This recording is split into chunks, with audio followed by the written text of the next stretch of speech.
कसं जमतं ग तुला? ताई प्लीज, आता वाटेल ते बोलू नकोस. वाटेल ते बोलत नाहीये मी, खरं तेच बोलतेय. का त्रास होतोय? अगं त्रास तुझा होतोय त्यांना. त्यात एकतर मी तुझी बहीण आहे आणि त्यांनी मला त्यांच्या घरातलं मानलं. त्यामुळे कर्तव्य म्हणून मला काही जबाबदाऱ्या पार पाडाव्या लागतायत. पण कर्तव्य आणि जबाबदारी यातलं तुला काहीच कळणार नाही, कारण तुला फक्त अधिकार गाजवता येतो. त्यांनी तुला आपलं मानलंय. कोण म्हणून ग? कोण म्हणून काय? तुझी बहीण म्हणून. पण माझा तर आता त्या घराशी काही संबंध उरलेला नाहीये. काही वेळा ना आपण कुणाचे काय लागतो यामुळे त्यांच्याशी चांगलं वागायचं नसतं. त्या नात्या पलीकडेही बरंच काही असतं, पण ते तुला कळणार नाही. त्या नात्या पलीकडचं जे काही आहे ना त्याच्यावर आक्षेप आहे माझा.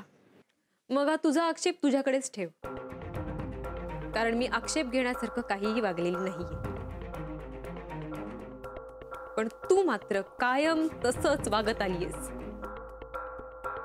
कमाल वाटतंय ग मला. म्हणजे आजपर्यंत तू फक्त विक्रांतची बाजू घ्यायचीस, पण आता तर काय तळवी कुटुंबाची वकील झालीयस.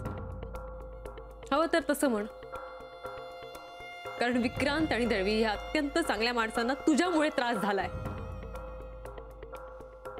आणि जेवढं मी तुला ओळखते एवढं झाल्यानंतर सुद्धा तू शांत बसणाऱ्यातली नाहीयेस. सांग मला, आता काय अजेंडा आहे तुझा पुढे सगळ्यांना त्रास देण्याचा? मानसी, जास्त बोलतीस तू. त्यापेक्षा लग्न कर आणि चुपचाप आपल्या सासरी निघून जा. मला कळतंय तू माझ्या लग्नासाठी धडपड का करतेस. तुला मी इथे नकोय ना? हो, मला तू अजिबात नकोयस इकडे. का माहितीये? कारण आजपर्यंत तू माझी बाजू कधी घेतली नाहीस ना समजून घ्यायचा प्रयत्न केलास. पण दळवी आणि विक्रांतची बाजू मात्र मस्त मांडतेस ग. आणि यापुढेही मांडत राहील. किती दिवस? 1 महिना, 2 महिने? मला माझा अजेंडा विचारत होतीस ना, आता मी तुला विचारते, तुझा अजेंडा नेमका काय आहे?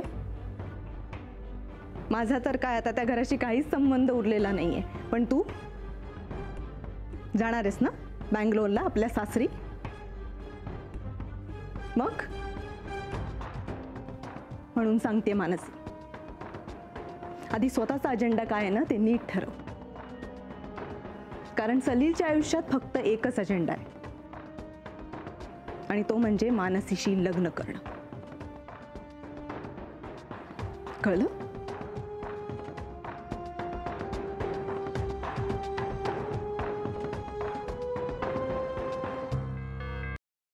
सफरचंदाचे काप नीट परतल्यानंतर त्यामध्ये दालचिनी पूड आणि मध घालून पुन्हा नीट परतून घ्यावं. बटर लावलेल्या ब्रेडवर सफरचंदाचे तुकडे, बदामाचे तुकडे, टुटी फ्रुटी, डार्क चॉकलेट आणि मीठ घालून दुसरा ब्रेडचा तुकडा त्यावर ठेवून वरच्या बाजूला बटर लावून घ्यावं. एका बाउलमध्ये स्ट्रॉबेरी सिरप आणि क्रीम घालून सॉस तयार करून घ्यावा. तयार सँडविच पॅन मध्ये बटरवर ग्रिल करून घ्यावं आणि स्ट्रॉबेरी सॉस बरोबर सर्व्ह करावं.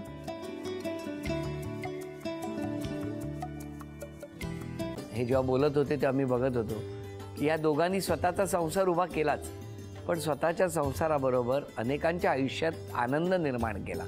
तो आनंद महत्त्वाचा. हसत राहा, आनंदी राहा असं म्हणत शुभेच्छा देऊया. आणि ही झी मराठीकडून भेटवस्तू डेव्हिड तुमच्यासाठी. अभिनंदन. आणि वहिनींना तथास्तू पुणे यांच्याकडून ही पैठणी. अभिनंदन.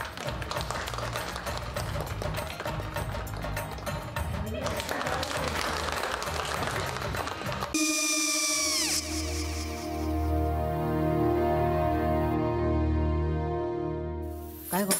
हा काय झालं? काय झालं? काय आले, मी निकाल लावून आली. हो, पण तिची आईच काय बोलली?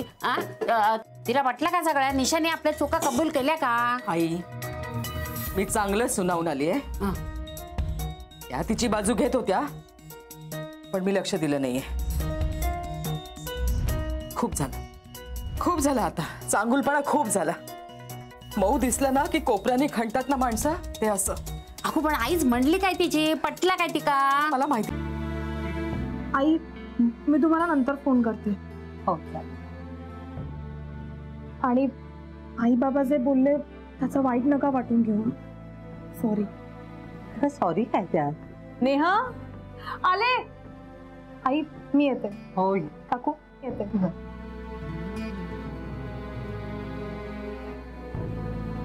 सावकाश जाग. हो हो. मग काय काकू, कधी उडवता लग्नाचा बार? बघूया.